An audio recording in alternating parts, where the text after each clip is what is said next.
Eu recebi um e-mail, na verdade não é um pedido de aconselhamento, mas uma partilha que me fez muito bem escutar, ler, e eu gostaria de dividir com vocês. Ela escreve: querido Padre Fábio, gostaria de partilhar com o senhor a minha felicidade de, aos 57 anos, ter comprado o meu primeiro carro. Há 23 anos, eu tirei a minha habilitação, porém, me submetendo aos demandos do meu marido, nunca dirigi, pois ele sempre colocava algum empecilho para eu não pegar o carro.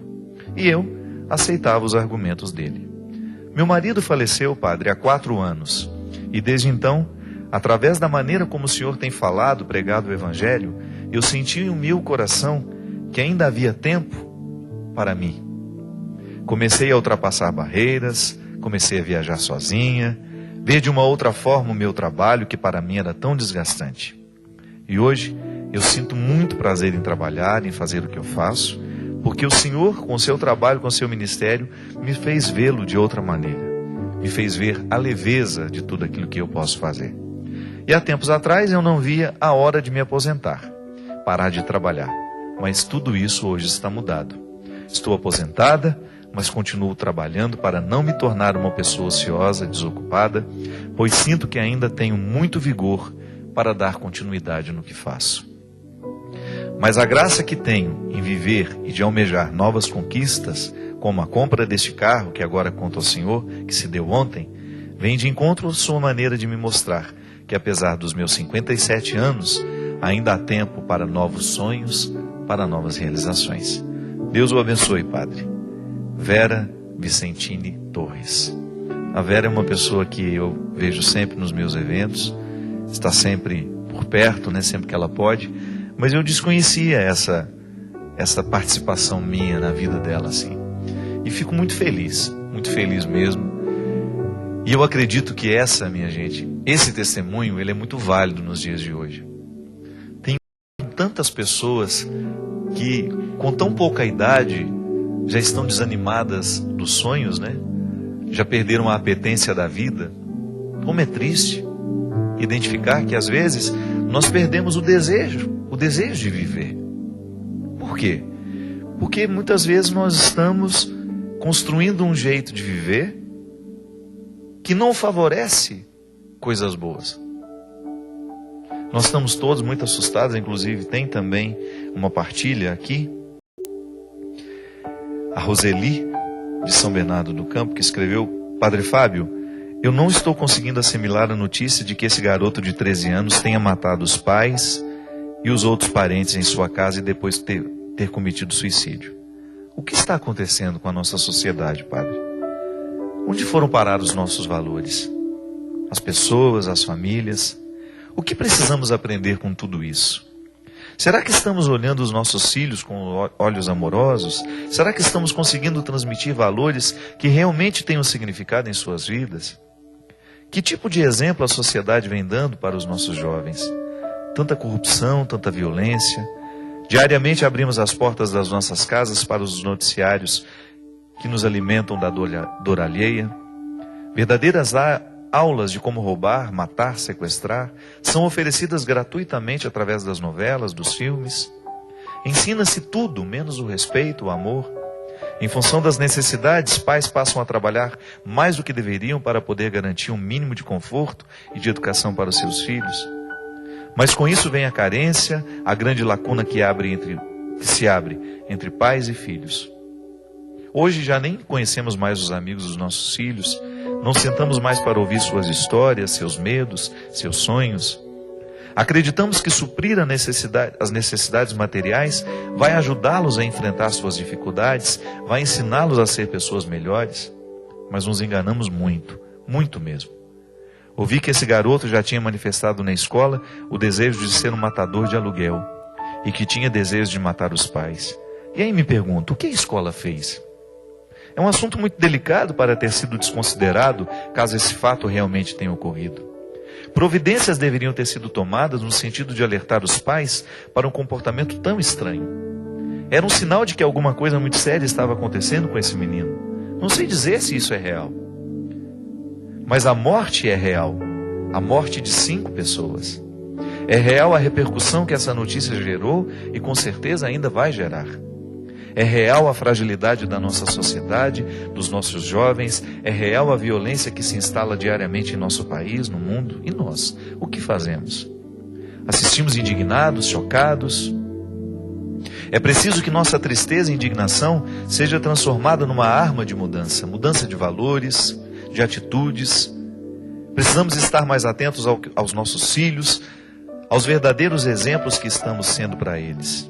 Precisamos olhar mais em seus olhos, aquele olhar amoroso, demorado. Precisamos sentar perto, conversar, saber ouvir e falar com os nossos jovens. Precisamos nos humanizar para que casos como esse não se repitam. Faço um alerta aqui, Padre, não apenas como profissional na área de comportamento humano, mas como uma pessoa, uma cidadã. Não tenho filhos, mas faço dos meus pequenos pacientes os meus filhos. Tenho sobrinhos muito jovens na família. Perdi amigos e pessoas queridas para as drogas, para a violência, e sei a dor de ter pessoas retiradas da vida de forma brusca. Por isso falo com o coração. Vamos andar de mãos dadas com a nossa juventude. Vamos ser exemplos de amor, de respeito, vamos dar significado à vida deles, assim como eles são em nossas vidas. Vamos lutar pela vida e não para perdê-los para a morte. Roseli Falato, de São Bernardo do Campo. Obrigado, Roseli. Muito lúcida a sua reflexão nos dias de hoje. E eu concordo. Eu acredito que nós estejamos vivendo um processo. É como se estivesse ruindo valores, né, que são fundamentais dentro de uma sociedade. Essa história, por exemplo, ainda está muito obscura, né? Hoje já levanta-se a possibilidade de que o menino não tenha ido à escola, como eles estão dizendo, que ele foi naquele dia, que não era ele que estava dirigindo o carro. O fato é que ele realmente manifestou isso para uma professora, manifestou isso para colegas. Agora, sabe o que eu acho estranho? Como é que, se realmente esse menino cometeu esse crime, como é que ninguém percebeu que existia nele, né, uma insatisfação? Porque não é possível, meu Deus. Dizem que ele era afeito, né, a um jogo altamente violento.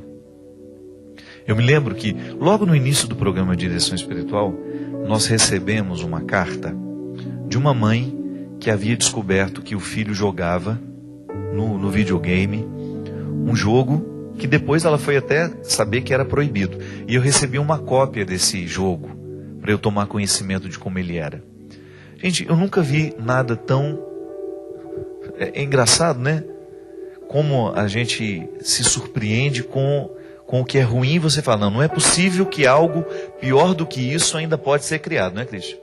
Que às vezes você chega ao conhecimento de uma realidade. Por exemplo, esse menino, se esse menino realmente cometeu esse crime, a gente mais uma vez volta a dizer, será que nós vamos ouvir uma notícia pior do que essa? E aquele jogo, minha gente, sabe como funcionava?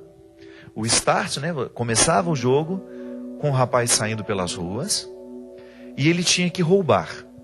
Então, para ele não andar a pé, ele tinha que roubar um carro, ele tinha que roubar uma moto. Então, começava assim. Era sempre um ato de delinquência.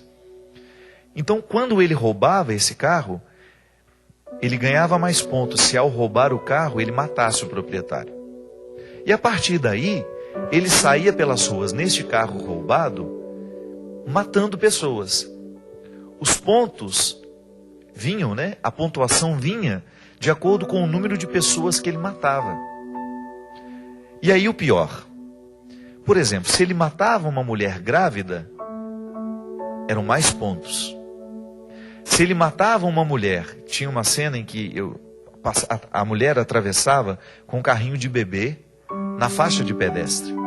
Se ele matava aquela mulher com um carrinho de bebê, a pontuação ainda era maior. E assim por diante.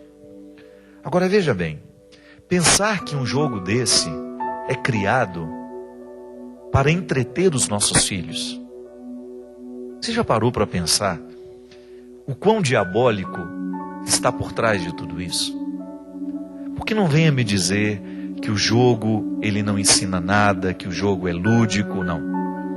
Tanto é que o Piaget, aquele psicólogo, o biólogo que depois virou psicólogo da educação, ele dizia que a compreensão da sociedade, das regras, passa o tempo todo pelo jogo, pelas coisas simples que nós aprendemos quando nós jogamos bola, quando nós fazemos uma brincadeira entre crianças. O jogo, ele tem uma importância fundamental no desenvolvimento do juízo moral de uma criança. Então é claro que quando nós entregamos as armas de brinquedo para os nossos filhos, nós estamos motivando neles sim um instinto assassino. É claro que quando os nossos filhos estão expostos à violência dos jogos de computador, dos videogames, é claro que nós estamos expondo a mente dessas crianças a essa violência. Você já imaginou? Se nós aprendemos a brincar com a morte, é possível que num determinado momento da nossa vida, onde nós estejamos aí sob o efeito de um estresse, a gente encontre na morte uma maneira de solucionar o problema. É muito irresponsável da sociedade, da parte da sociedade, criar um entretenimento que venha instigar a violência. Minha gente, o mundo já está ruim demais para a gente piorá-lo ainda mais com as nossas escolhas. Eu não sou pai, mas eu sinto como se fosse. Quando eu vejo um jovem, uma pessoa desperdiçando a vida com um crime hediondo como esse, ou até mesmo morrendo antes da hora porque alguém foi educado a partir dessas regras de violência, ou porque alguém encontrou no entretenimento da violência, moldou o seu caráter a partir dessas brincadeiras violentas, que aparentemente podem ser inocentes, né? Não tem nada de inocente nisso. Eu lembro que na minha época, o pior que nós tínhamos era aquele revólver de espoleta, né? Lembra que fazia barulho? Que dava um tiro? Você tinha, Cris? Engraçado que eu já não gostava daquilo. Eu nunca gostei de brinquedos que pudessem motivar esse tipo de comportamento. Não sei, já fazia parte da minha índole naquela época, né? Não gostar disso. E hoje eu olho para isso como os absurdos em outros tempos, até mesmo pela falta de psicologia, né? Nós estamos vivendo uma época de muita lucidez hoje. Nós podemos ainda não ter solucionado os problemas, mas a lucidez já existe hoje, muito mais presente entre nós. A gente já chegou à conclusão de que brinquedos violentos podem sim motivar a violência numa criança. E que quando nós vamos comprar o entretenimento dos nossos filhos, nós temos de pensar nos malefícios que eles poderão causar. Nos malefícios que este entretenimento poderá causar na vida dos nossos filhos. E aí você entra no processo da educação, né, nesse país, tão negligenciado nos nossos últimos governos. A gente reconhece, nós avançamos muito como país, nós avançamos muito, muita gente saiu da linha de miséria e nós precisamos reconhecer os benefícios desse governo. Mas nós também precisamos reivindicar que a educação no nosso país seja levada a sério, porque tudo isso, minha gente, está ligado, sabe a quê?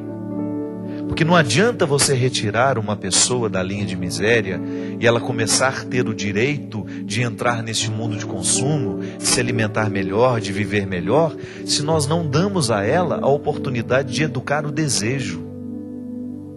Essa é a grande transformação que o país precisa viver.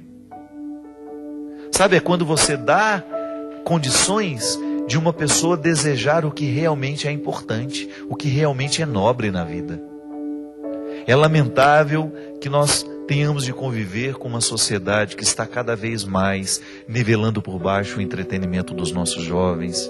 É lamentável que a gente veja tantos jovens sendo destruídos pelas drogas, pela violência, pelo álcool, pela prostituição socializada. Quantas meninas hoje sendo contaminadas com doenças sexualmente transmissíveis, com doenças sérias. Muitas meninas com 13, 14 anos já tendo câncer por causa do bendito HPV. O vírus grave. Quantas crianças já sendo expostas a uma prostituição socializada. O corpo nem está preparado para isso e já estão vivendo uma vida sexual. Por quê? Porque nós nos acostumamos, começamos a achar que é normal que os nossos filhos sejam tão sexualizados tão cedo, perdendo o valor da infância, perdendo o valor, sabe, do que é lúdico, da brincadeira que promove o encontro e que não tenha o poder de provocar na cabeça da criança, de repente, um motivo que a leve a ser violenta num determinado momento da vida. Tantos jovens sendo ceifados, né? Você mesmo conhece. Tantas drogas que estão... Por quê? Porque nós não estamos educados para o desejo. Isso é muito profundo, isso é muito além de dar comida, de dar emprego, sabe? A uma sociedade. Isso é conversão mesmo. É você entrar no contexto dos desejos. Você fazer uma criança desde criança gostar de literatura. Uma pessoa desde criança gostar de literatura, gostar de ler. Ter o direito de ter bom gosto um dia, né? Isso é educação. De você começar a colocar no coração, na cabeça de uma criança, o que realmente nos faz crescer. O que realmente nos faz querer as coisas do alto, né? A gente fala tanto disso. O Evangelho é sempre uma proposta de buscar o que é alto, o que é nobre, educar o desejo. Eu corro atrás do meu prejuízo o tempo todo, porque eu não nasci num contexto onde as pessoas sabiam disso. Você também. E nós não temos que reclamar, não. Nós não temos que estar sentado lá lamentando, né? Ah, meu Deus, não me deram isso, não me fizeram isso. Corre atrás agora do prejuízo. Quantos de nós, minha gente, a nossa geração, quantos de nós não despertou o gosto pela arte, por exemplo? Não despertou o gosto pelo esporte? Porque nos faltou, num determinado momento da vida, que alguém educasse o nosso desejo. Claro que nós temos, espontaneamente, nós manifestamos o que a gente gosta ou não. Mas a psicologia ensina que a gente pode aprender a gostar. Que a gente pode despertar dentro de nós o gosto pelas coisas mais altas. De você ter disposição para uma questão filosófica, por exemplo. Fala um pouquinho mais complicado, a pessoa já torce o nariz, não está disposta mais a ouvir, porque ela só quer discurso simples, mastigado, pronto. Até mesmo discurso religioso, né? Quantas vezes nós perdemos a profundidade porque o outro não está disposto a amadurecer, ele quer sempre uma fórmula pronta. E eu gosto de dizer isso, o catolicismo não vai se dobrar a isso. Não pode se dobrar a isso. O cristianismo, falo para as outras religiões cristãs, nós não podemos nos dobrar a essa regra atual, onde tudo precisa ser superficial para ser facilmente digerido, não. Os alimentos refinados nos ensinam que eles duram muito pouco tempo dentro do nosso organismo. Que os alimentos integrais, eles demoram, já fizemos até uma palestra sobre isso aqui. Que quando nós temos um alimento mais sólido, mais com fibras, né? Com mais consistência, o nosso organismo trabalha mais, ele até emagrece no momento em que ele está digerindo tudo aquilo. Diferente dos alimentos refinados, dos fast foods, né? Dessas comidas rápidas, que nos engordam, que entopem as nossas veias, que nos retiram a saúde, dos refrigerantes que se tornaram o líquido do nosso corpo, né? Que absurdo! Que sociedade é essa que está cada vez mais retirando de nós o direito de desejar o que é bom? Recorda-se da doutora Gisela, que tantas vezes veio no nosso programa e nós conciliávamos o tempo todo no nosso discurso a espiritualidade com a alimentação. Isso é muito verdadeiro, minha gente. A doutora Gisela nos incomoda quando ela fala, por quê? Porque ela mostra justamente o caminho das pedras. Nós estamos nos alimentando do mesmo jeito que nós estamos vivendo, sem pensar, sem querer profundidade, de maneira inconsequente. Da mesma maneira como nós vivemos inconsequentemente, nós nos alimentamos de maneira inconsequente. Não pode ser assim, não. A vida fica muito melhor quando nós a saboreamos com respeito, quando nós honramos a responsabilidade de viver e viver bem. Viver de qualquer jeito é fácil, viver bem dá trabalho. E o cristianismo é uma proposta de viver bem. Foi Jesus mesmo que nos disse que Ele veio para que todos nós tivéssemos vida, e vida em abundância. Não se contente com a morte. Não se contente com tudo aquilo que lhe faz morrer sem descobrir o sentido das coisas. Pense alto, voe alto, e permita que o seu desejo seja educado a partir do que há de melhor nessa vida. Para isso vivemos, para descobrir o melhor da vida. Derrame sobre todos nós a bênção e a proteção do céu, do Deus Todo-Poderoso, Pai, Filho e Espírito Santo. Amém. Até a semana que vem, se Deus quiser.